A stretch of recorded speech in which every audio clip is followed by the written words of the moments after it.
Welcome back to A Bit of Curiosity. Again, I'm your host, Jeremy Howlett. I'm really excited today to have Trav in the Bush on with us. And he's a bird photographer, creating content and he's from British Columbia with over 100,000 Instagram followers.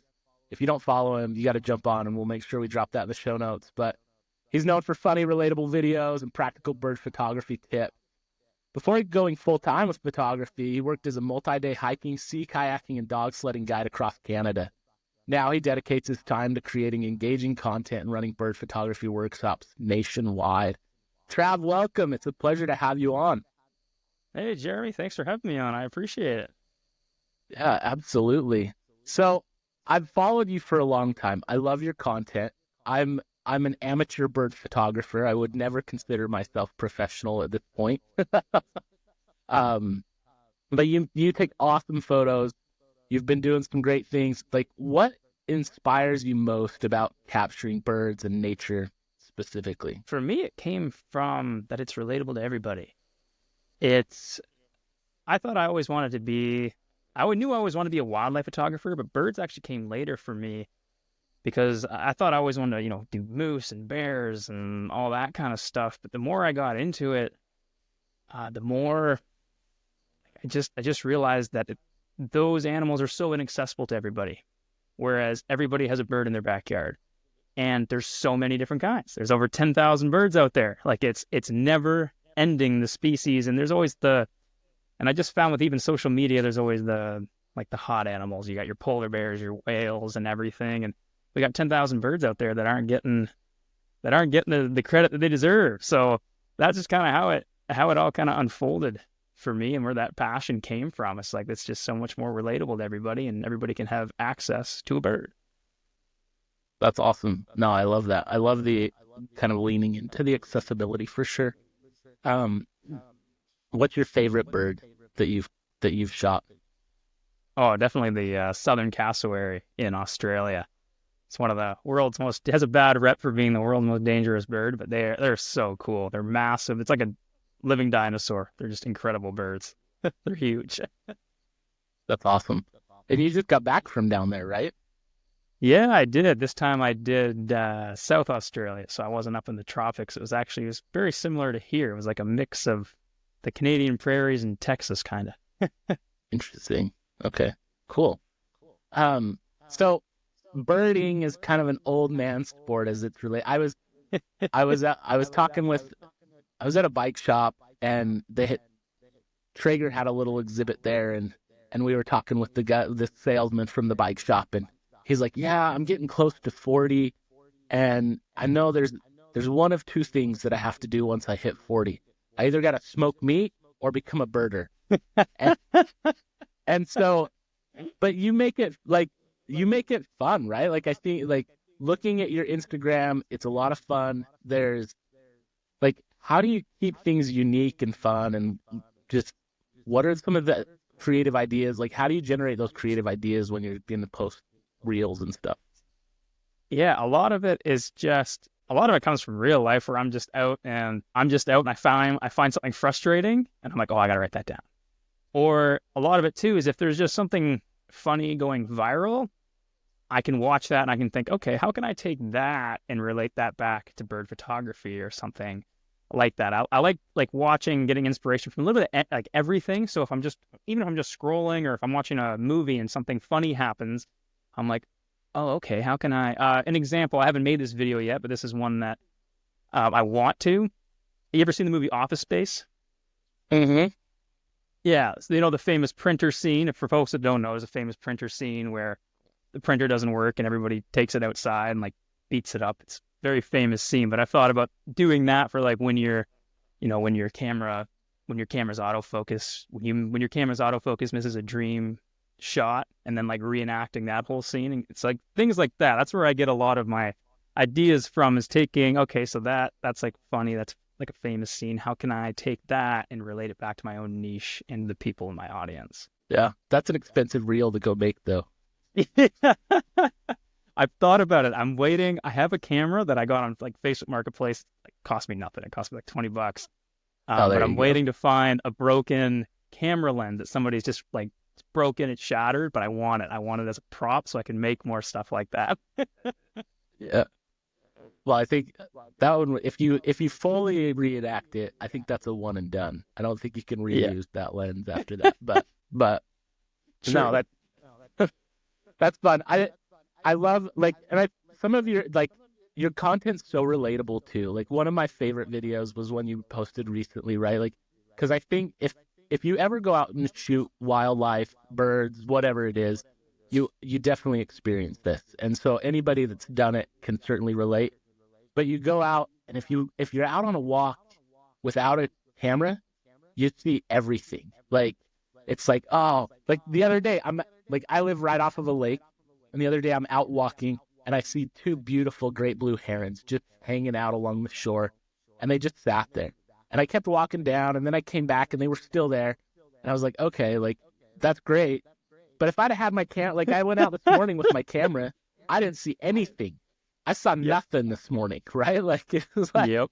and it's and so your reel that you posted the other day, super fun, right? Like you're got the bulky jacket, and you're like, haha, I'm gonna show you guys, right? Like, and you pull your camera out because you see everything, right? Because Yeah. they don't think you have your camera, right? Like, but it's so funny, right? Like, and you talk about, well, the birds, they just sit there and they just stare at you when you don't have a camera.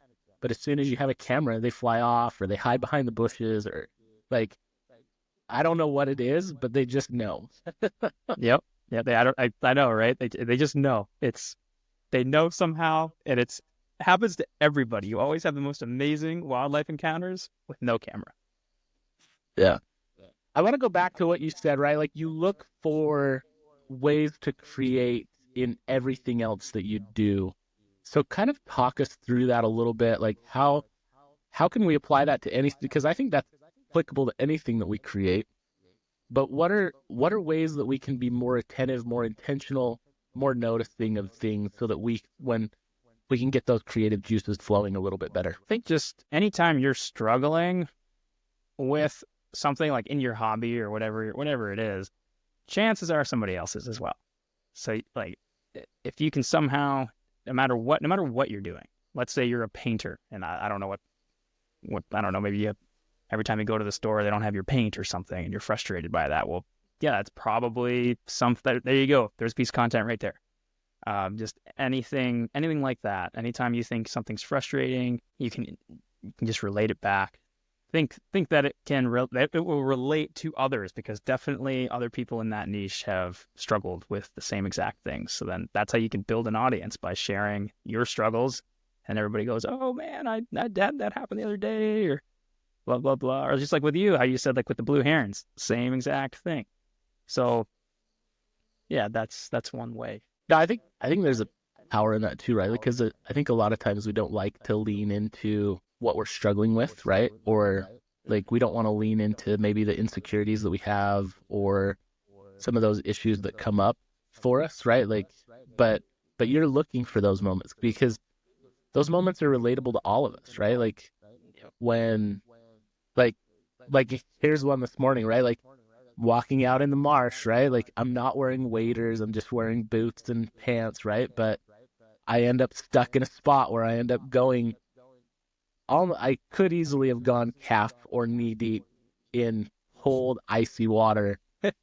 And like who hasn't, right? Like if we're out tromping through trying to find waterfowl or whatever, like that's it's easy to misstep and end up just gross and dirty, right? Like There you there's a go. piece of There you go. content, There you right? go. Like There's a there's piece of content right there. Yep, yeah, 100%. That's a great one.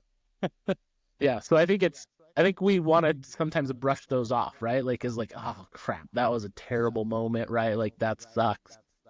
But instead, you're looking for those moments. You're saying, okay, like everybody's been, or like a lot of people have been through this. I got to create this. Yeah, yeah. That's exactly how it started for me. Was I like on Instagram and looking at some of like the big professional wildlife photographers, and it's just all like black and white photos. Here's all my great images, and they are great. But I looked at them and I went, I wonder how many times you swore out loud, frustrated. before getting that one shot. How many thousands of shots are you never going to show us before you got that one perfect? But all you're showing is that one perfect one. I want to show all the bad ones that led to that one good one because I know that's exactly what's happening. And they'll never show it because it's like the professional face. And but I just wanted to turn that upside down when I started. I'm like, no, no, I know that's not true. I know that's not true. I know for a fact you went to shoot that, you missed the first couple hundred times, and then you got, frustrated. But then when you post that one, it was like, beautiful,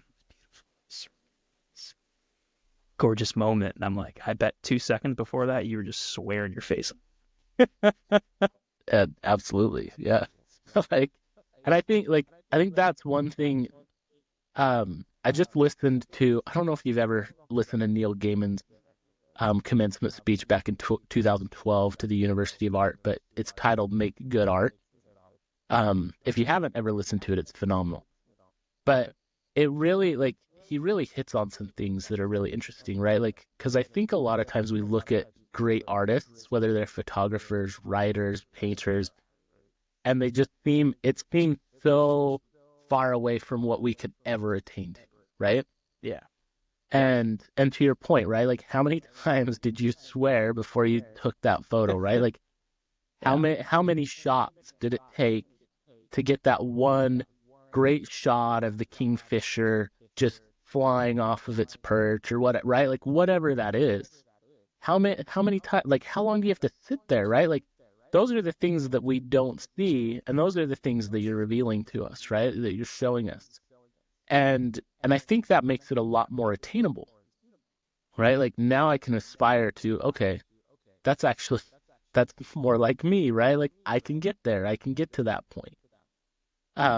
So I think that's beautiful. So kind of walk us through, like, what are some of the steps that you do to become a great photographer? Like, what are some of the things that you've done to improve your photography day in and day out? I think something that's been big for me is talking to other photographers and going out and shooting with other photographers. Uh, that's been huge. And also doing coaching. Coaching coaching helps big time. If there's somebody online that you're inspired by. I saw actually I've talked with her a couple times. I don't know if you know her on Instagram. Her name's Kiara Birds, and I don't think so. I'll have to look she that one up. makes a lot of we talk a little bit because she makes very similar content. We both make very similar content online, and I like something that she said. She said, "You've just invested thousands of dollars into camera equipment. How much have you invested in learning?" Like, so it's if for some reason we'll all go out and we'll spend like $5,000 on a Z8 and another couple grand on a lens, but ooh, that guy charges $200 for coaching. Oh, I don't know. For some reason we kind of get like, whoa, geez, that's a lot. And it's like, well, what?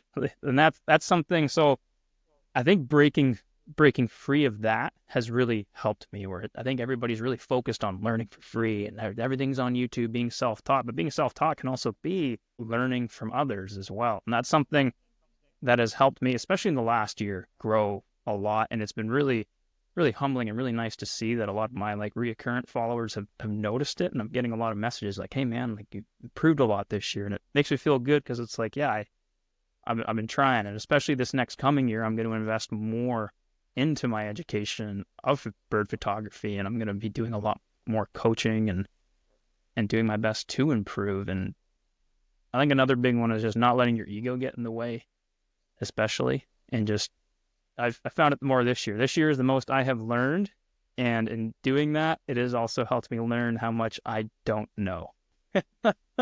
When you think you know, and then you learn more, you realize, yeah, I really don't know what I'm doing. Um, And it's a good Absolutely. thing, but yeah, that's been it for me. I love the more you learn, the less you find out you know, right? Like, how applicable is Yeah, that to everything in our lives, right?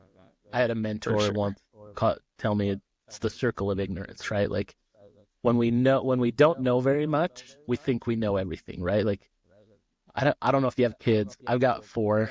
I've got two Wow. teenagers and one that's in her 20s.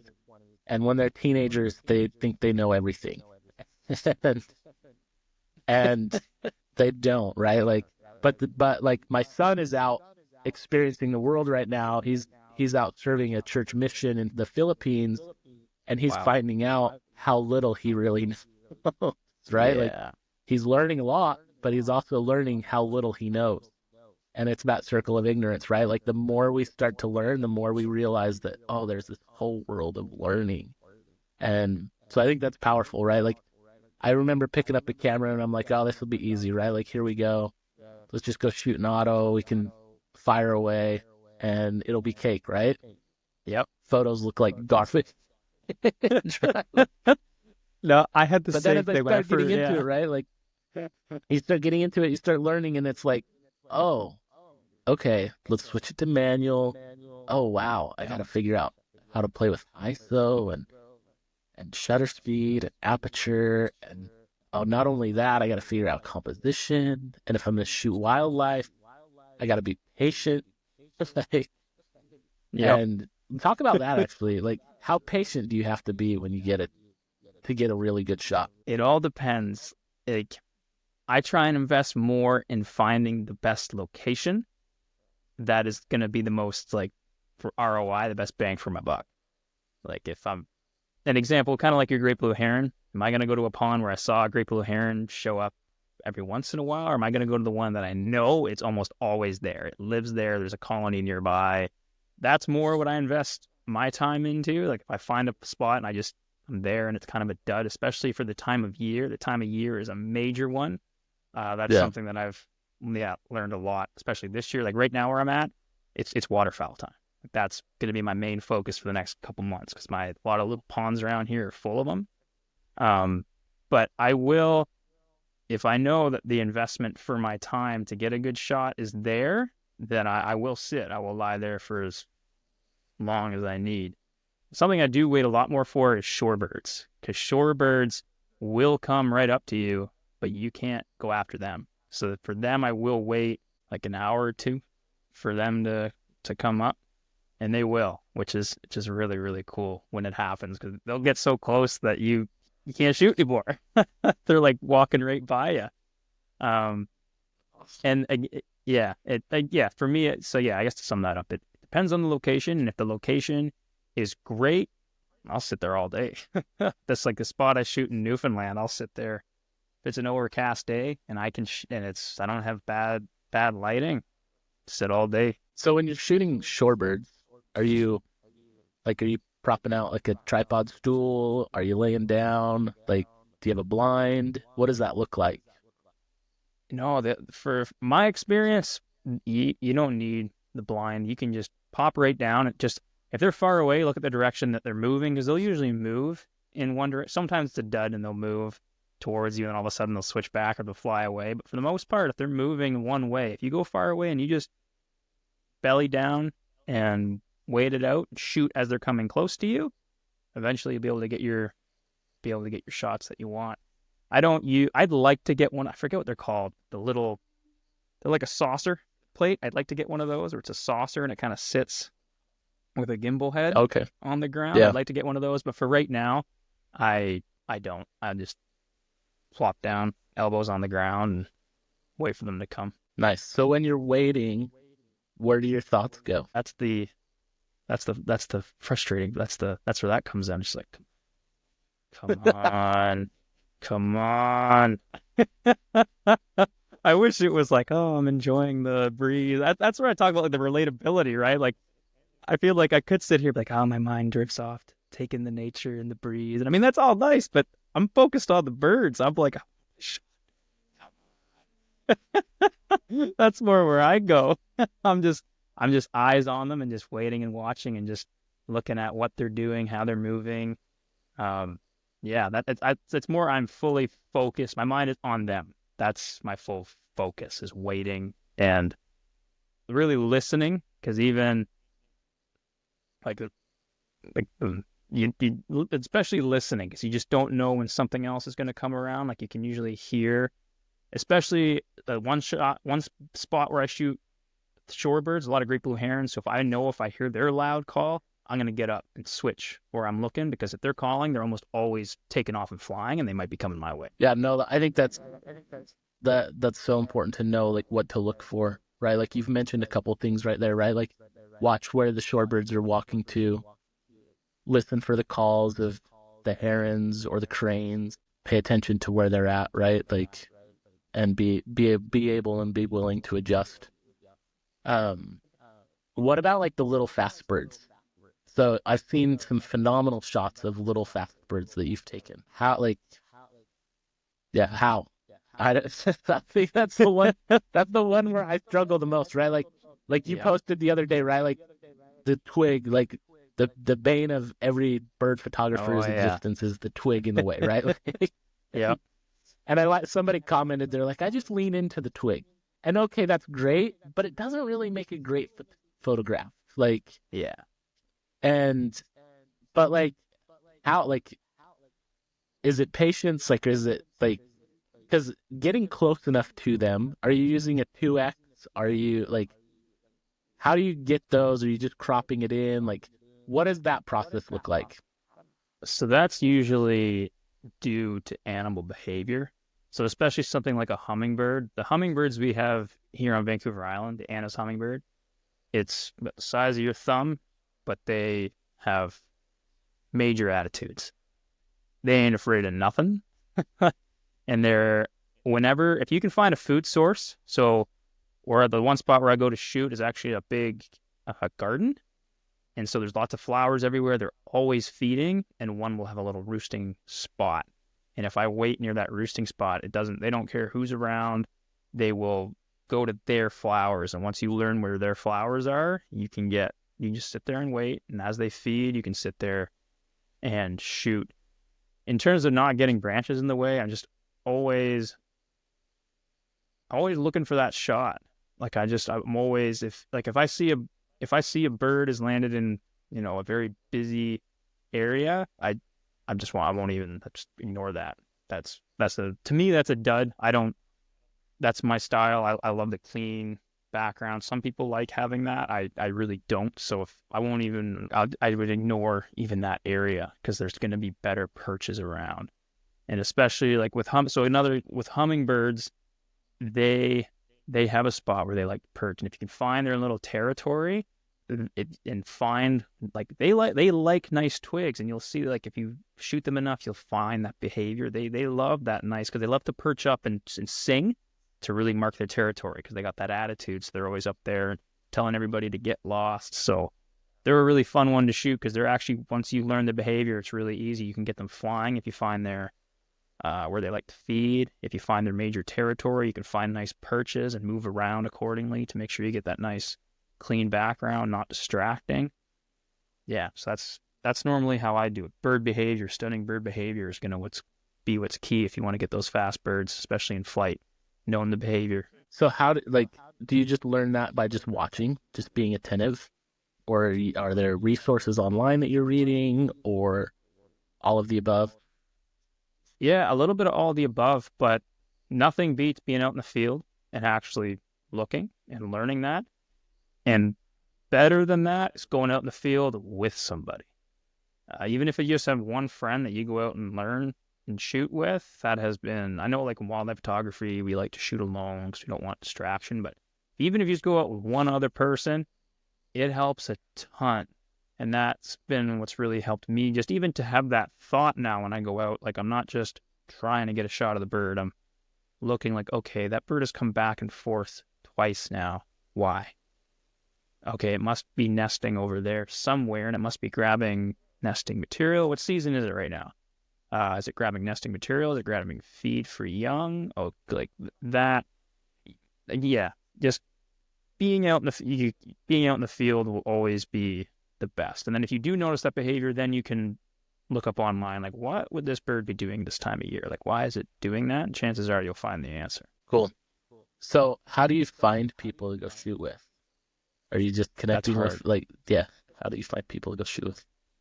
Yeah, that's hard.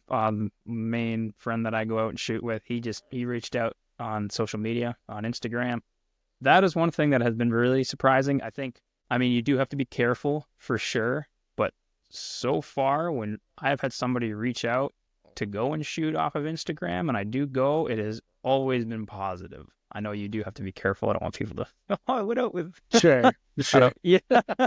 No, definitely like, you like look at their profile. Like, does it look sketchy? Um, that has been like social media has been a major one. And I just recently, because my birding, I want my birding skills to get better. So something I just recently did was just a local birding club. I just joined, went and joined up, and even just going a couple times now, I've learned a lot. So just, and even if it's not photography based, if it's animal based, so if you're a deer photographer, joining up with some type of local hunting group, just something where you can like it kind of like relates to what you're shooting, where you can be surrounded by people that are passionate about that subject, not even necessarily photography, but about that specific animal. So if there's a bird feed store near you, they probably got tons of great information that could help you because they know how to feed the birds throughout the season because they know their behavior, uh, spring, summer, fall, winter, right? So anything like that. No, that's great. What other, so some of the recommendations you've given, if you're looking to get into bird or wildlife photography or any general, right? Like, sounds like invest in coaching, right? Invest in education. Yeah. Find a group that is relatable to that space. If you're landscape, mountain photography, right? Like, go join a hiking group. If you're bird, go join the Audubon Society or birding group or whatever.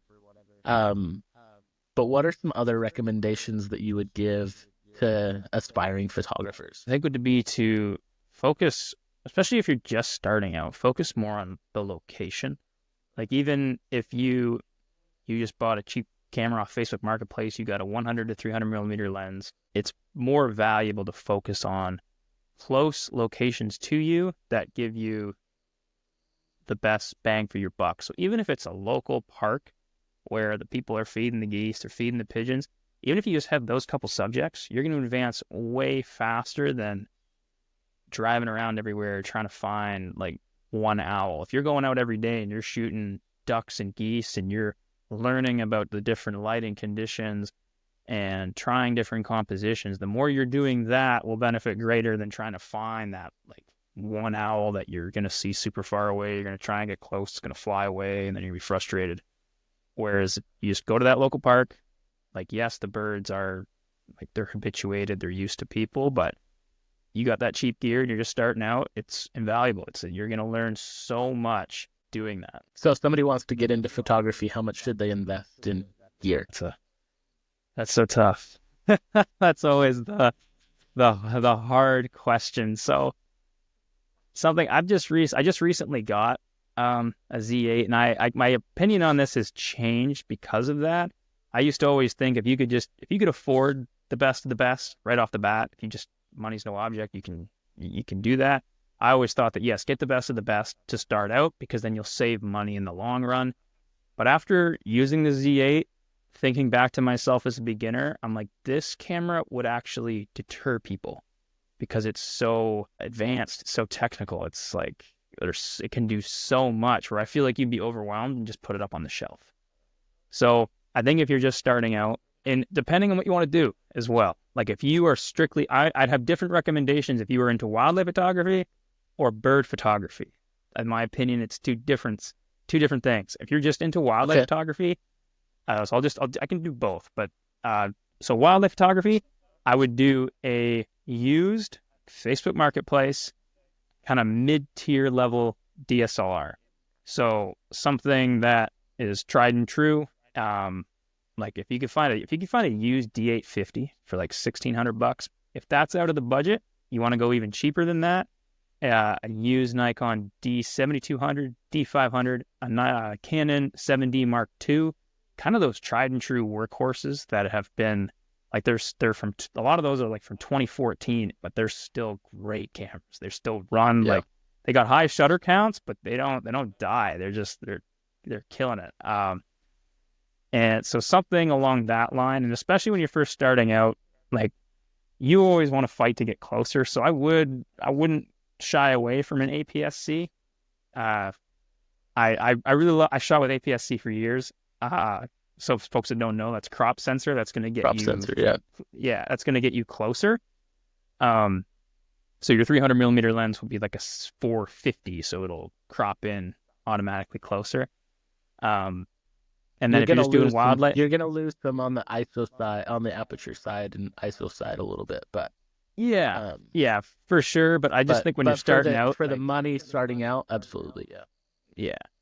And then investing more into your lens than the camera. Like I like some like cameras for show, lenses for dough. A lens you can have forever.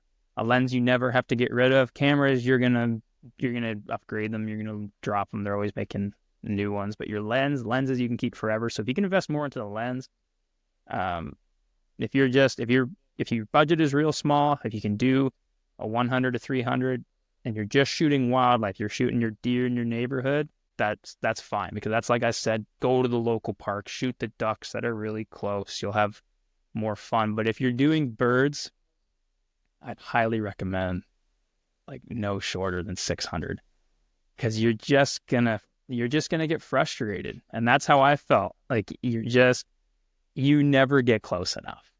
Birds are so small, they're so fidgety. You're using a cheaper camera body where the autofocus is poor. You can't crop in that much because your megapixels aren't that high. So having that extra, all the reach you can get if you're just starting in bird photography will make you so much happier because you're just it again. The thing that I worry most about is you putting that camera up on the shelf and never touching it again. I would rather Yeah. you invest a little bit more so that way you're having fun, you're able to get close. You got your D500, your crop sensor with a 150 to 600 sigma, and that's awesome. That's so much reach that you're gonna have lots of fun.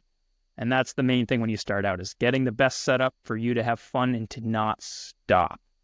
Whereas that's why I think if you're somebody starting out and you're getting a Z8 and you're getting the real expensive stuff, I could see you shooting a couple times, being like, "Oh man, this is overwhelming. I don't get it," and then putting it up on the shelf. Those are my recs. I'm But if sure you that'll do, change. if you're starting out, right, you talk about the importance of investing in a good lens. Um, wouldn't that require though, in some case, right, like determining, okay, this is the camera brand that I want, right?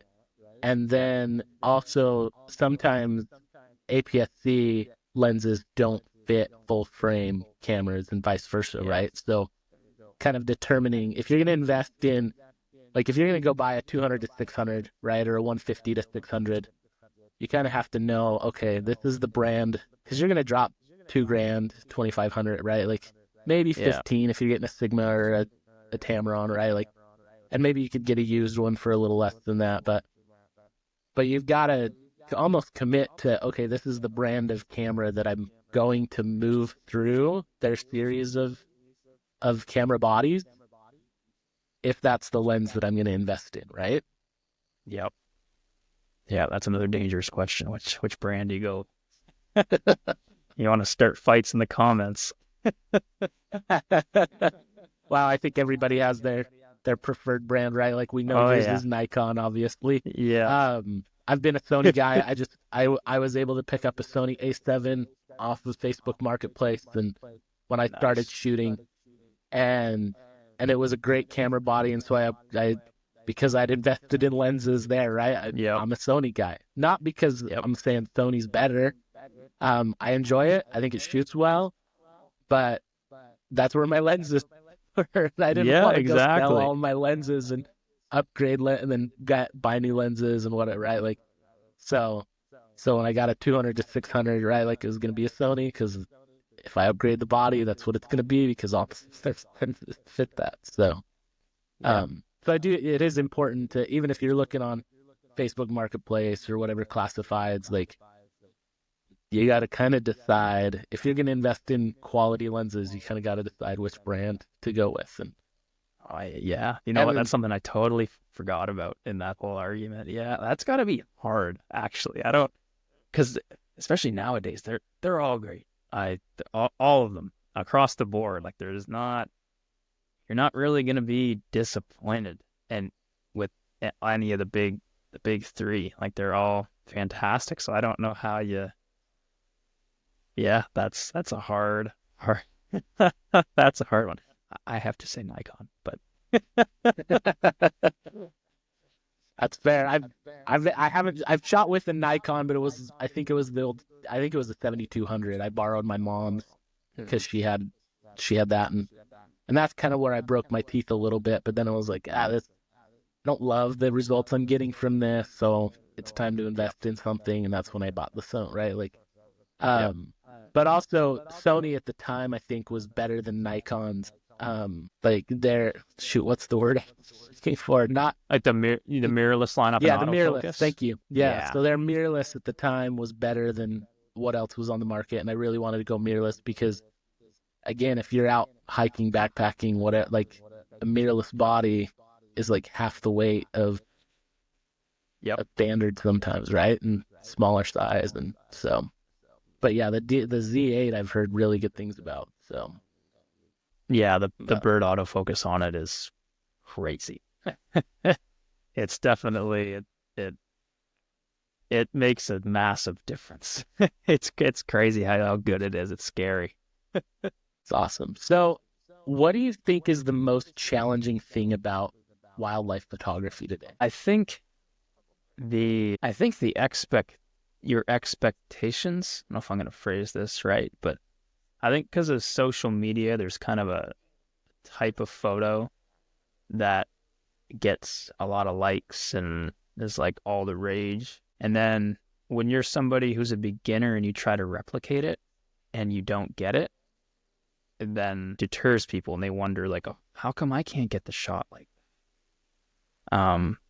So I think that's one of the most challenging things is just the social media has given you like this expectation that you're going to get a camera and you're going to be able to take those types of shots, and then you shoot and then you don't, and then you're like, I'm just no good at this. But then, especially in wildlife photography, the more I get into it, the more I learn how many of these really nice shots are actually like set up in some way, whether it's bird feeders and you're setting up nice perches in your backyard, but which is nothing. It's okay, nothing wrong with that. I just wish more people said it. Like this Yeah, was set up like this, and I made this in my backyard. This isn't wild, because then it ruins that expectation of somebody going like, if you go out into the bush, you're walking on a hiking trail, and you see a chickadee, and you get a nice shot of that chickadee, but it's like it's on a branch and it's pretty decent. Uh, like you're amazing. That's a fantastic. It's such a hard shot. They are such a yeah, small, twitchy bird, for and to sure. actually Yeah, do that is absolutely. so impressive. But then you post it on social media, nobody cares. Somebody has a beautiful one with foliage all around it and like fall colors, and you're like, oh, I'm terrible at this. Like, no, you're not terrible. You're actually fantastic. That was just like in somebody's backyard, set up nicely with a perch, and that's where I think is kind of the biggest struggle is people comparing yourself to others. That's what it is. Social media makes it that you compare yourself to others and then you kind of get down on yourself. So I think that's kind of one of the biggest struggles. I think the more people that are out shooting and enjoying nature, the more people will like and want to care more about nature. And I think we can Yeah, deter people from it when we're not being completely truthful. I agree. I have this really cool shot of a grizzly bear playing in the water, like holding this log. I've never posted it because I took it at a wildlife park in Alaska. And it's like Uh, I just don't feel right about posting it because it's yeah, not natural, right? Like it's yeah, it was easy for me to get up close. I'm shooting through a fence. Like yeah, it was the easy shot to get.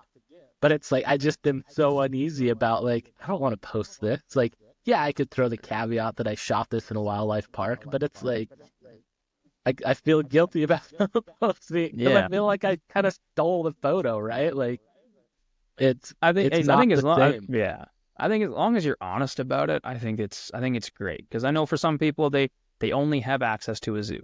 Like they'll never be able to go to Africa. They want to be able to shoot lions. And I think there's nothing wrong with that. It's Sure. as long as you're honest, you're not like, oh, look at I went to Africa last week and check out these shots I got. Like that's what it's like.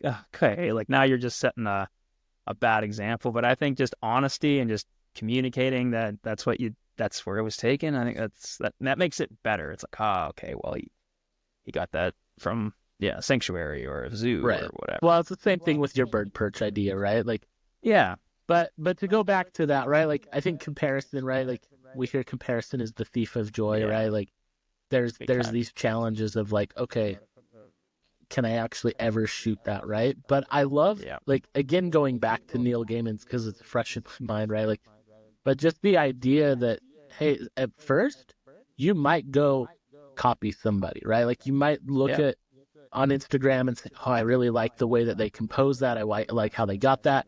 And you're going to go out and try and duplicate that. But the more that you do that, the more you can start to find your own feel, your own vibe, your own composition. And I think that's where photography, that's where any type of art becomes real, right? Is taking that, okay, I like what they did here, but then maybe you find a different photographer and you're like, oh, I like how they did it, and then trying to combine those two and create your own, right? yep.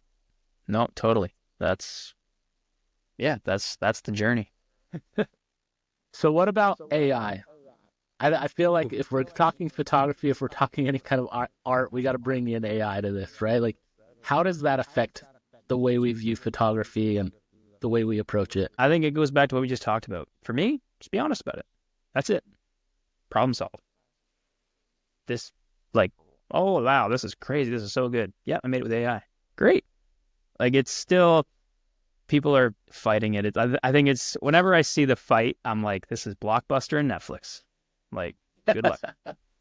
So, Look what happened to but how? Blockbuster. At Like what point it's though? Like at what point do I have to disclose? Like, because if I go into Lightroom mm, today, right? Like, yeah, yeah, if I get rid of the background and use AI to do it, right? yeah, yeah, Do I disclose that, right? Like, that wasn't yeah. the way that I naturally shot that, but I used AI to remove an object out of my shot. That's a good one because I was about to say that. Like I like to if there's branches, I like to remove them. I will remove them. For everybody has their line, and I think it's such a hard one because you're not gonna please anybody.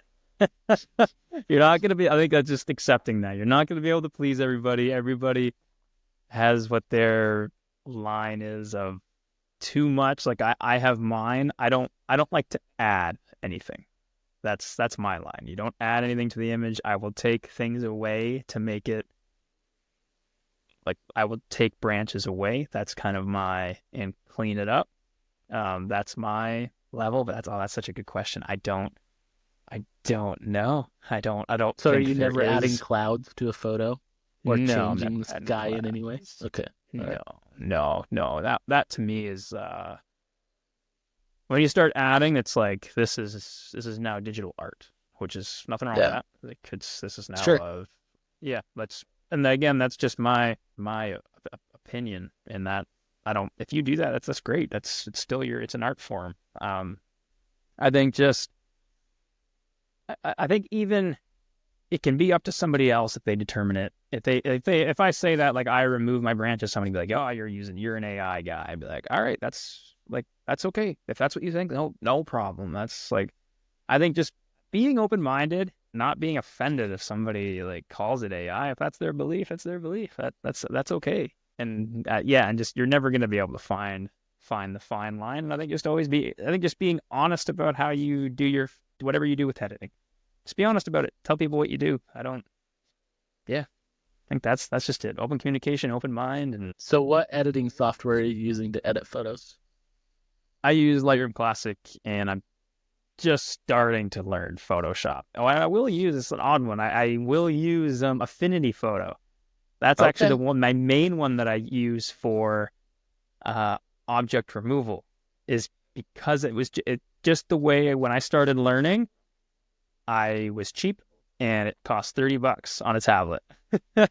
And so I learned a little bit of it, and I still use it for if I want to do any object removal. It's usually how I finish my edits, is I'll throw it on my tablet, remove if something needs removing, I'll use that. But that eventually is gonna I'm doing a course right now where I'm gonna learn how to do all like proper removal and things like that in Photoshop. So it will be Lightroom Classic and Photoshop. I almost don't need Photoshop anymore because Lightroom Classic is implemented, and they're implementing a lot of tools that are, I don't need content aware fill or remove or some of that stuff anymore because I can get that now in Lightroom. But so you're a Lightroom Classic guy. So Yeah. do you use Lightroom Mobile at all, or strictly Yeah, go to the that's how I computer and use started. Classic? Okay. No, that's how I started was the basic Lightroom mobile tablet and even then on my computer and then I just wanted to I was just always intimidated by Lightroom Classics. Then I took a course and now it's my main I like it definitely for organization. Organization has made it a big those are kind of the boring things of photography that people don't talk about all that much. Is like proper organization and uh, external drives and just kind of the boring part of photography. But yeah, that's the main reason why I use it. It's just so much easier to organize and everything. It's definitely a learning curve, but it's worth it if you learn it. Yeah. I enjoy Lightroom Classic. I've gone mostly to an iPad Pro with a lot of what I do. So my MacBook is less used by me, more so by my daughter. Um, but I there's a couple things that Classic gives me. Organization's one of them.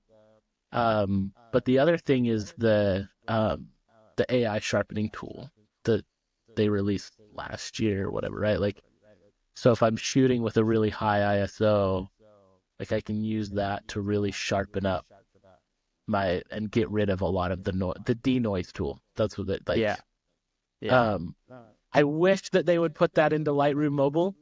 I wish that was available in mobile because that tool is phenomenal and it does an amazingly good job. So if you're looking to remove a lot of noise in a subject, it's phenomenal. Um, but I love mobile because I like, especially when I'm traveling, right? Like my iPad's less to carry. It's right there. It's Yeah. easy to plunk stuff in and edit quickly and kind of go through the process.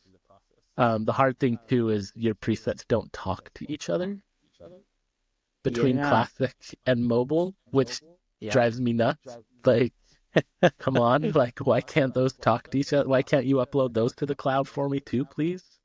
Yeah. But not yet. They do through Lightroom, as they just call it Lightroom on the Hmm. MacBook or whatever, right? Like if you're using that and then you're using Lightroom Mobile, those Yeah. will talk, right? Like, but if you use Lightroom Classic, it's a whole different thing. So the Yep. two things that I like in Classic is one, the denoise, and then second is the map. Because I'm huge on adding GPS Oh. coordinates to where I shoot, right? Like, Yep. um, and I haven't figured out a great way to do that on camera, at least with the A7. Um, and so that's really easy to do in Lightroom Classic, especially if you're tracking like with a GPS. If you use Strava or something Hmm. when you're out just walking through, it's really easy to just load that up in. But um, so I want to just let's kind of hit some rapid fire questions here before we close, and All um, right. let's kind of hit through some things. How how do you respond to failure? Obviously, not everything is perfect. Not everything's the way you envisioned it. So how do you respond to those moments of failure? Something that I learned, especially the last 2 years, like failure is just going to happen, but you never fail if you just don't stop. And that, like, as long as you never quit, you're not failing. If you quit, if you just give it all up, um, then yeah, then you actually failed. It's over. But if you fail at something and you just okay, that didn't work, and then you keep going, you're winning, right? That's Awesome. just how it. Love it. Yeah, that's just how it's gone for me. Yeah, that's great. what would you consider as one of your greatest accomplishments? We're getting deep now, so Yeah. I think my greatest one kind of relates to that past the question you just asked me, and that's that I have chosen not to stop because I did at one point. At one point, I just got so burnt out and I got so sick of it that I quit and I actually went and I got a different job. I did that for 6 months. I didn't touch my camera. I was like, I'm done. I don't want to ever do this again. I think just coming back from that was one of my biggest accomplishments was just learning like, no, this is what I want. This is what I want to do. I know it's what I want to do. It's extremely hard, but I don't care. You only that's yeah, my biggest accomplishment is just not stopping. It's just you keep going and eventually the consistency with anything and you will achieve. And I think that's my greatest accomplishment is going to continue to be my greatest accomplishment is just to keep showing up. that's awesome. I was on a walk yesterday, and I was thinking about kind of that line of thinking, right? And I thought I kind of came up with this thing, patiently persistent. And I think as we pursue anything, right, like there comes this moment where, or many moments where we're kind of in these doldrums of like, oh, this isn't working. I'm not figuring it out. Like, I want to throw this away. I want to give up, right? And Yep. there's, but there's this level of patient persistence, and it requires a lot of courage, right? It requires Yep. a lot of belief in what we're doing. It requires understanding what the further vision is. But as we patiently persist, then things start to fall into place. And I think that's exactly what you're talking about, right? Like you gave Yep. up, but then you came back to it. And then you're like, okay, this is really what I want to do. I'm committed. You patiently persisted. And now you're seeing the fruits of that, right? So, Exactly. um, Yep. so what, like, when you came back to photography, this is not a rapid fire question. I'm going to ask it anyways. Yeah, no worries. Like, what was it that drew you back? And what was it that you did that made it different than when you got burned out before? Yeah, so good question. And this is something so I had given up. I had been done, but I had already put a lot of time and effort into growing it. And even though I was gone and I was away, all that time, like I'm not a spiritual person. You can believe whatever you want to believe, but put in all that time and effort growing it, and then I left. Well, all that time and effort was still out there. And all of a sudden, like when I was at my lowest point where I was like, I don't want to do this anymore, I got an email from uh, a birding company, like a birding app company, and they wanted to do a collaboration. And I was like, oh, okay. And then I got a nut like this all happened in the span of a week. And then I got an email from another birding company based here in British Columbia. They want to do a collaboration. I was like, oh wow. And then the next day I got an email from Nikon Canada that they wanted to meet, like do a Zoom meeting. And I was like, oh my God. Like, so even though I was out, something was saying, no, you're not. And it was like, it was weird. Like I had that week prior to all that happening, like I had a meeting with my partner and it was just like, I am done. Like it was like a serious conversation. I just been like, nope, I'm going to pursue this new career. I'm not doing this anymore. And then literally the next week was like, something was like, nah, you're doing what you're supposed to be doing. And we're going to let you know that you gotta you're no, you're not done. You're on the right path, and here's like a message to say that. And that would to me like for all that to happen in the span of like 3 days, I was like, no, I gotta. This is it. I gotta be back into this. So that's what brought me back, and what brought me back healthier was just that experience. Was like like you put in the time and the effort, and you don't know who's watching. I didn't know those three companies were watching me. I had no clue they were watching what I was doing. Yeah. Like every day you post out there, even if it's like, oh, it only got 10 likes. Well, who were they? Do you even know? Okay, I got 10 likes, but I don't like everything that I see when I'm scrolling. There's a lot of people like I have a bad habit of that. But there's a lot of people I follow that I'm like, man, they're fantastic, but maybe I don't leave comments and I don't message or nothing, but I'm still watching, and you don't know who else is. And that was the biggest thing that I learned. And like I'm even at that point right now where like I've been putting out a bunch of content. I feel like I'm kind of I'm not really getting anywhere, but then I got to remind myself, like, you're not getting anywhere now, but you're making an investment right now. Everything that you're doing and you're continuing, even if it's slow growth, even if it's like a steady line growth, you don't know who's been watching, especially when you've been doing that thing for years. Especially when you've been putting in that time, like when you get, yeah, it, you're gonna succeed if you continue to do the thing for years, not months, not weeks, years. Yeah, you've inspired me, right? Like it kind of plays off of the 10,000 hours thing, right? Like, again, it's that patient persistence, right? Like that it pays off. Um, Yep. and no, that's phenomenal. Yeah, you have a path and you need to be on this path, right? Like you've inspired me. I know you've inspired a lot of other people, right? Like people look at your work, they look at what you're doing. You've been able to lean into the algorithm and the way that Instagram works these days to still share your art, but do it in a fun and engaging way. And I think that's phenomenal. So I'm glad you made the return back, right? Like I think Me too. I think you are, right? Like so that's awesome. I love it. So continue on. What frightens you? Frightens. I think it all relates. What frightens me is something happening where I do give up, or I just give up on myself. That scares me. Uh, for sure. That worries me. It worries me that like I'm trying to do this. I'm worried it's not going to work out. Because at the same time, like life is still happening. I'm getting older, and at what point do you have to kind of say to yourself, like, hey, I want to be able to hang my head high. Like, I think that's what frightens me. Is just like time is moving forward, and at what point do I have to be like? I don't like the word like to say realistic, but at what point do I kind of have to say, you've been giving it for a long time, man, and you put your heart and soul into it, but it's just not there. And that scares me that I might have to get to that point someday. But I hope I don't. I hope I continue to grow and I hope I continue to learn and make it work. But there might be a point where I might have to say that. And that frightens me for sure.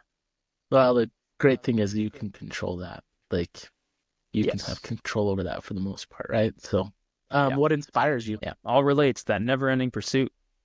Just people I think the inspiration is what inspires me is what you probably will never see from somebody. And I think a lot of people we see that are successful, we just see the success. We don't see the 10 years of whatever it was they did to get there. And Yeah. that's what inspires me is just is the growth and the never ending consistent pursuit in the dark that nobody's going to see and nobody's going to know about. But Well, yeah, that leans right into the niche that you've created, right? The content that you're creating, right? Like it's revealing that side of it, right? Which I think is yeah, beautiful. What's something you'd want to tell your 18-year-old self? we'll stop. Sweet. Are you a book reader? I am. What book are you reading right now? Just finished Red Country by Joe Abercrombie. Okay. What book have you read in the past? I am not Pardon familiar me? with that book. Oh, okay. Um, but I'll have to check that one out. But what book have you read in the past 12 to 18 months that you would highly recommend to others? Look, I read a lot. Oh, I can't think of what was That's okay.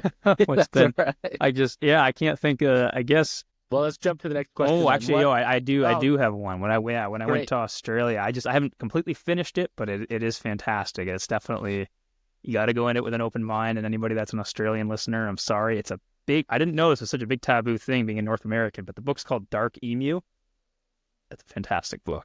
You gotta go into it with an open mind, but it actually is so big in Australia that it's like a hard like I didn't know that it's like a controversial thing to even talk about like reading it. Oh, interesting. I had Okay. no idea. It's just like I was like, oh, I just want to learn more about Australia. So like I just went and read it and just walking around like, oh yeah, have you guys read it? And they're like, yeah, what? Like, like oh, okay, yeah. So no, but it is definitely a good read, and I guess in bird related, so that one's kind of like more culture and everything of Australia. But bird related, a book I really liked was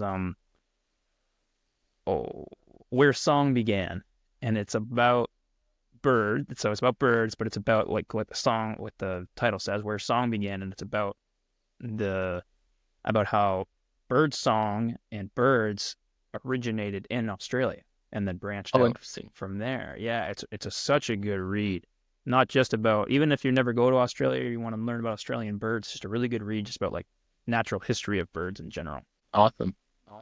So, what is your favorite place you've traveled to in the past and why? I got two that are kind of like close. For me, Australia is like, if I was gonna, I did a bunch of traveling recently and went to a bunch of places, but I love Australia so much. I've been there like twice in the last couple of years, and I know the world's a big place, but I love it. As somebody who I just love birds, and you can live there your whole life and hardly scratch the surface. Like, it is just such an incredible place, especially if you're a bird lover. It is so amazing.